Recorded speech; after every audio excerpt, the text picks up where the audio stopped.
Hello all, welcome to CS262 Data Communication Lab. In this lab, we are going to implement and study the Go Backend protocol.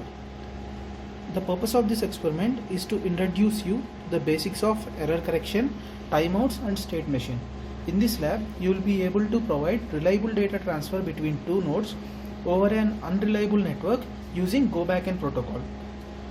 Go Backend ARQ, which is known as automatic repeat request, is a specific instance of ARQ protocol in which the sending process continues to send a number of frames specified by window size even without receiving an acknowledgement packet from the receiver. It is a special case of the general sliding window protocol with the transmit window size of n and receive window size of 1. The receiver process keeps track of the sequence number of the next frame it expects to receive and sends the number with every acknowledgement it sends. The receiver will ignore any frame that does not have the exact sequence number it expects, whether that frame is a past duplicate of a frame it has already acknowledged or whether the frame is a future frame past the last packet it is waiting for. Once the sender has sent all the frames in its window, it will detect that all the frames since the first lost frame are outstanding and will go back to sequence number of the lost acknowledgement it received from the receiver process and fill its window starting with that frame and continues the process over again. Go back and ARQ is more efficient use of a connection than stop and wait ARQ, since unlike waiting for an acknowledgement for each packet, the connection is still being utilized as packets are being sent. In other words, during the time that would otherwise be spent waiting, more packets are being sent. However, this method also results in sending frames multiple times. If any frame was lost or damaged, or the acknowledgement acknowledging them was lost or damaged, then the frame and the following frames in the window, even if they were received without error, will be resent. To avoid this scheme, selective repeat ARQ can be used. Now we are going to design a network topology to illustrate Go Backend protocol. We are assuming the window size as 4 and interpacket delay as 400 milliseconds. We are running the simulation for 100 seconds duration and we are going to analyze the throughput performance for various timeout values. The materials required are a sliding window protocol software. This is the sliding window protocol software. Next, patch cords. These were the patch cords. LAN trainer kit. This is the LAN trainer kit. And sender and receiver PC. This PC is acting as a sender and this PC is acting as a receiver. We need to make the following connections on the LAN trainer kit. You already know the connections which we have already done in previous labs. These were the connections we have set up initially. Next, click on the sliding window protocol icon from the desktop on both the PCs.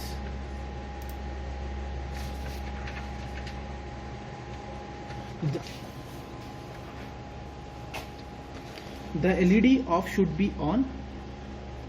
Bit error rate in the trainer kit. The LED 8 should be on in bit kbps in the trainer kit. Click on the configuration button in the sliding window protocol on both the PCs and then set the configuration. The node ID will be 0 on both the PCs. The protocol will be CSMA CD. The duration of the experiment is 100 seconds. The interpacket delay is set as 400 milliseconds. The number of packets are 4. This is the sender PC. Same as in the receiver PC. The node ID will be 0. Protocol is CSMA CD. Duration is for 100 seconds. And interpacket delay is 400 milliseconds. Number of packets to be transmitted are 4. And this is the receiver. Click on OK.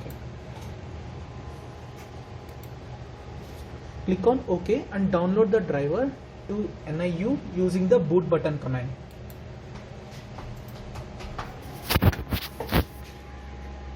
Run the experiment by clicking the run button.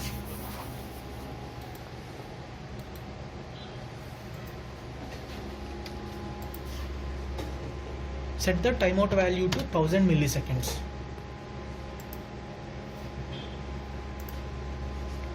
you can see that the window size is set as 4 and the packets are sent. The packet 0 is sent, packet 1 is sent, and it is trying to retransmit packet 2 and 3. You can see the results. Same as in the receiver PC. You can see that we have the receiver has sent the acknowledgement for packet number 0 and acknowledgement is sent for packet number 1, and the processing is going on. The execution on the sender PC is completed. Now we can check the number of successfully transmitted packets. We have successfully transmitted 4 number of packets for the timeout value 1000 milliseconds.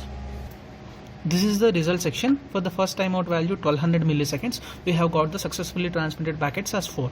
Now we will be performing the experiment for the timeout value 1500 milliseconds, and we will be displaying you the results. These are the results we have obtained for timeout value 1500 milliseconds. We can check the successfully transmitted packets as 36. 36 packets are successfully transmitted. Now we will run the experiment for 2000 milliseconds and we will show you the results. The execution is completed for 2000 milliseconds. We can check the results. We have got the successfully transmitted packets as 57. Now we will run the experiment for timeout value 3000 milliseconds and we will show. The execution is completed for 3000 milliseconds. The successfully transmitted packets are 69. Now we will run 4000 milliseconds. The execution is completed for the timeout value 4000 milliseconds and we can observe the results. Total 68 packets are successfully transmitted. Now we will change the timeout value to 5000 milliseconds. The execution is completed for the timeout value of 5000 milliseconds. We can see that the successfully transmitted packets are 63. Now we will perform the execution for the timeout value 6000 milliseconds. For the value of 6000 milliseconds, I got the successfully transmitted packets as 67. Now you need to calculate the throughput value. Throughput is calculated using this formula. The number of successfully transmitted packets into packet length into 8 divided by duration of the experiment into data rate. The duration of the experiment here is 100 milliseconds. Okay. The data rate is 8 kbps and packet length is 1000 bytes. Packet length is 1000 bytes. Now using this formula you calculated the throughput value for all these timeout values using this successfully transmitted packets. The graph. Now you have to plot a graph between timeout value and the throughput value. The graph will somewhat look like this. Thank you. Hence, we have founded out the optimum timeout values for the data transfer between two nodes using the sliding window protocol without bit error rate. This experiment is performed without bit error rate, and these are different timeout values.